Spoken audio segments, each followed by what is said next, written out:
Welcome to At Least You Heard It Here, with your host, former federal prosecutor, At-lyse Adamson. Take it away, At-lyse. Hi, and welcome to another episode of At Least You Heard It Here. I'm your host, At-lyse Adamson. So today I want to do something a little bit different. I just kind of want to riff. We're going to call this riffing with At-lyse. China, right? China. We're forgetting a little bit about China because there's a lot going on in the news right now. But for those of you who've forgotten, we are in the midst of what some may call a trade war with China due to tariffs imposed on China by the Trump administration and their retaliatory tariffs. And now they're seeking other places for a lot of their imports. But the tariff war isn't what I want to talk about. I want to call this China truth or troll, because one of the unintended consequences of this trade war, at least from my perspective, what I've seen and what I've seen trending, is a deluge on social media from Chinese content creators of content relating to either like tourism or manufacturing.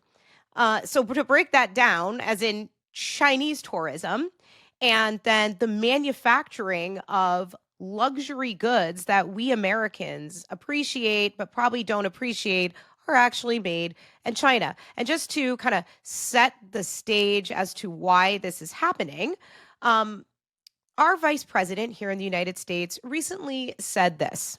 Incurring a huge amount of debt to buy things that other countries make for us. And to make it a little bit more crystal clear, we borrow money from Chinese peasants to buy the things those Chinese peasants manufacture. That is not a recipe for economic prosperity. And of course, this belief that it's a bunch of Chinese peasants working in sweatshops all day is shared by a lot of people. I mean, Dave Chappelle recently said this about the tariffs. Oh, I'm going to go to China, and I'm going to get those jobs from China and bring them back here to America.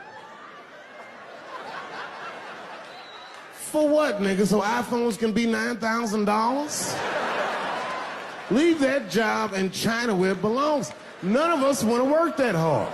So that's the view, that Chinese peasants make our stuff in sweatshops. And that's why, with the tariff debate, some folks are saying, you say you want to bring jobs to America, but Americans simply don't want to do these jobs.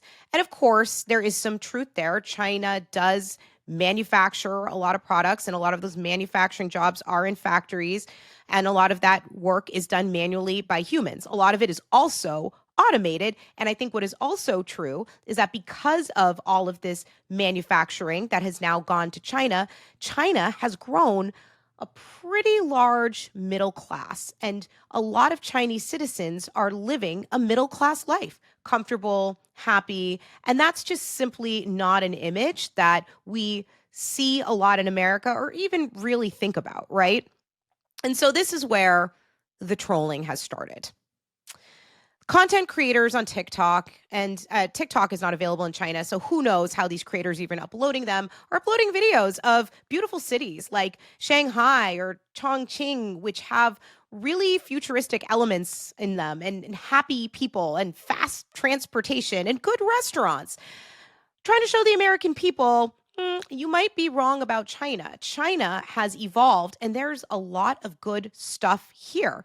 And I'm reading in the comments, and at least for some Americans, they're finding their minds are blown, right? They didn't think of it this way. They were just imagining a bunch of peasants, and they're thinking, maybe I should visit China. So I guess the tourism game is strong. I bet you a lot of Americans, or more Americans at least, will be visiting China. I'll be curious to see those numbers in the next couple of months. But then there's also the manufacturing trolling, where you have content creators claiming to be the people behind extremely expensive luxury brands. There's one individual who claims that he produces a bag that costs $38,000 in the US, and it only costs him about $1,400 US to create in China. So some of these videos are informative. Some of these videos are hilarious. But all of these videos are propaganda. And they're really unchecked propaganda because they're being pushed directly to Americans by a sophisticated algorithm that knows what each one of these individuals will find personally interesting. So while politicians are battling high-level policy, there is an influencer culture taking hold in the background. So what, if any, long-term impact this will have is yet to be seen. But the fact is that social trends are now a natural byproduct of international policy. And that's interesting to me. And I think it should be interesting to you too, because with about $426.9 billion as the total import value from 2023 from China, I think it is fair to say that China is here to stay. Now, whether or not TikTok is here to stay, social media platforms certainly are. And as this trade war continues to escalate, I think we can expect to see the propaganda machines continue to escalate as well. So with this, I will just always tell you, my listeners and viewers, that I know you're smart. So when you see one of these videos, make sure you think for yourself, do the research, you be the judge as to its veracity, and make sure that you are smart on all of the policies behind them that are driving them. And with that, I'll leave you to your homework. If you liked what you heard today, go ahead and click subscribe. And remember to tell folks, at least you heard it here.